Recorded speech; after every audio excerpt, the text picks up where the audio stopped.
जय हिंद दोस्तों, स्वागत है आपका आपके अपने YouTube channel learning point with Abhishek sir पर। दोस्तों, आप सबके लिए उत्तराखंड APS के लिए स्पेशल पेड बैच चलाया जा रहा है, जो कि मॉर्निंग में 7 बजे और इवनिंग में 7 बजे से चल रहा है। 3 डिक्टेशन डेली लाइव प्रोवाइड किए जाते हैं। एक मैटर पढ़वाया जाता है, एक की हिंदी बनवाई जाती है और एक रनिंग के लिए प्रोवाइड किया जाता है। इसके अलावा आप मॉर्निंग में 8 बजे से एडिटोरियल के 3 मैटर लाइव उसको भी लिख सकते हैं। तो अगर आप इस बैच को ज्वाइन करना चाहते हैं, इस बैच से जुड़ना चाहते हैं, तो आप हमें इस नंबर पर संपर्क कर सकते हैं 7393976701। आप हमें इस नंबर पर व्हाट्सएप या टेलीग्राम पर मैसेज कर सकते हैं, बैच की इन्फॉर्मेशन ले सकते हैं और बैच से जुड़ सकते हैं। डिक्टेशन शुरू होगी 5 सेकंड बाद।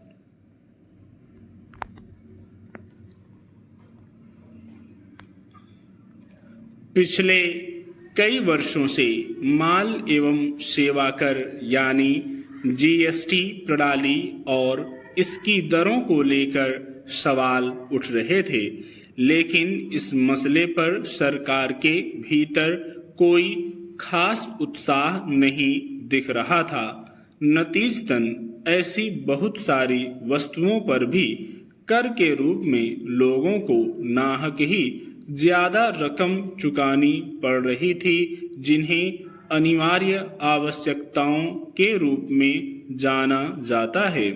अब आखिरकार सरकार ने GST की दरों में बड़े बदलाव की घोषणा की है और इसे आम जनता के लिए भारी राहत के तौर पर पेश किया जा रहा है। हालांकि कई वस्तुओं और सेवाओं पर अब तक लागू कर की दरों में जिस तरह कमी की गई है, उससे अर्थव्यवस्था को भी गति मिलने की उम्मीद जताई जा रही है।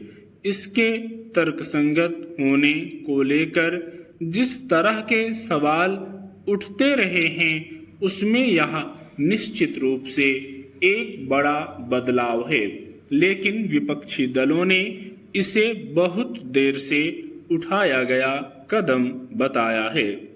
गौरतलब है कि बुधवार को GST परिषद की बैठक में जिन नई दरों को मंजूरी दी गई, उसके तहत 12% और 28% के स्तर को खत्म कर दिया गया है और अब सिर्फ 5 और 18% की दर लागू रहेगी। मगर कुछ खास वस्तुओं पर GST को 40% तक बढ़ा दिया गया है।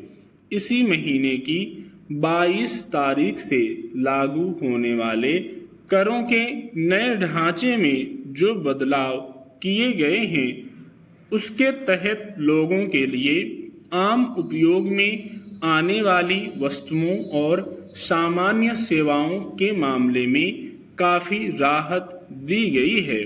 मसलन खाद्य और डेयरी उत्पाद, दवाएं, तेल, घी, सूखे मेवे, चपाती आदि रोजमर्रा के इस्तेमाल में आने वाली कई उपयोगी चीजों को 5% के कर ढांचे में डाला गया है, जबकि जीवन बीमा सहित कुछ जीवन रक्षक दवाओं पर GST 0 कर दी गई है। वहीं वातानुकूलन यंत्र, टीवी प्रोजेक्टर सहित कई इलेक्ट्रॉनिक चीजों को 18% के स्तर में लाया गया है।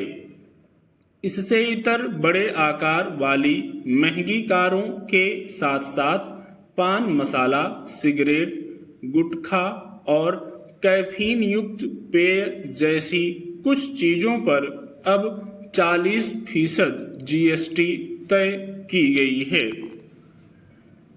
जाहिर है, नए ढांचे का मकसद आबादी के एक बड़े हिस्से के खर्च और उपभोग को राहत के दायरे में लाकर अर्थव्यवस्था को रफ्तार देना है। यह एक आम हकीकत है कि अगर कोई वस्तु लोगों की आय के मुताबिक क्रय शक्ति की सीमा में होती है तभी वे उसे खरीदने या उसके उपयोग को लेकर सहज होते हैं।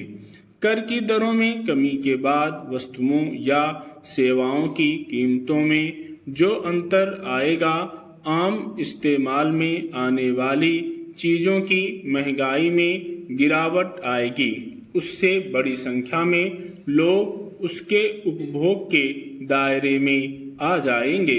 बाजार में मांग बढ़ने से उत्पादन में बढ़ोतरी होगी और इस तरह आर्थिक मोर्चे पर अमेरिकी शुल्कों से जो चुनौती पैदा हुई है, उसका सामना करने की दिशा में विकल्प भी तैयार होंगे।